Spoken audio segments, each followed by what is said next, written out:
এসছে যে শরীকদের কারো পুরো বা অধিকাংশ উপার্জন যদি হারাম হয় তাহলে কারো কোরবানি সহি হবে না। এটা কিন্তু অত্যন্ত গুরুত্বপূর্ণ একটা বিষয়। আমাদের সমাজে আমরা নিশ্চয় জানব যে কার উপার্জন পরিপূর্ণ বা অধিকাংশ কামাইটাই হারাম থেকে আসে।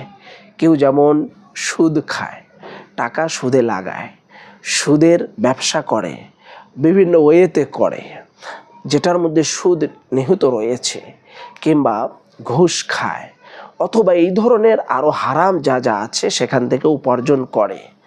মনে রাখবেন যে তার সাথে কোরবানির অংশীদারিত্ব হলে কোরবানি কিন্তু সহি হবে না। এই জন্য যখন আমরা অংশীদারকে নির্বাচন করব যে আমরা অমুকের সাথে কোরবানি দিতে চাচ্ছি, অমুকের সাথে আমরা কোরবানি দিতে চাচ্ছি, এইভাবে যখন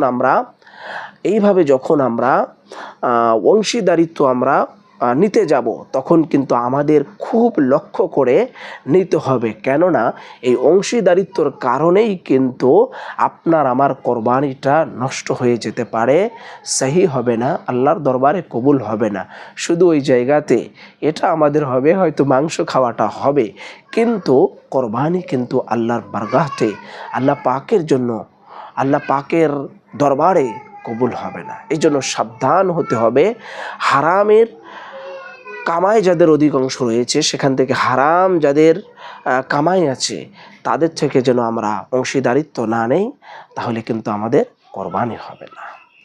এরপরে যদি কেউ গরু, মহিষ বা উট একা কোরবানি দেওয়ার নিয়াতে কিনে আর সে ধনী হয়, তাহলে ইচ্ছা করলে অন্যকে শরিক করতে পারবে, তবে এক্ষেত্রে একা কোরবানি করাই শ্রম। কোনো ব্যক্তি যদি সমর্থবান লোক হয়, সে যদি একাই গরু কিংবা মহিষ নিজে কোরবানি করতে চায়, কোনো অংশীদারিত্ব নিতে না চায়, তবু আলহামদুলিল্লাহ তার কোরবানি হয়ে যাবে। সে যদি ইচ্ছা করে ওখানে আমি কাউকে অংশীদারিত্ব করব, সেটাও পারে। তবে উত্তম হচ্ছে, শ্রেষ্ঠ হচ্ছে নিজের পক্ষ থেকে একা কোরবানি করা।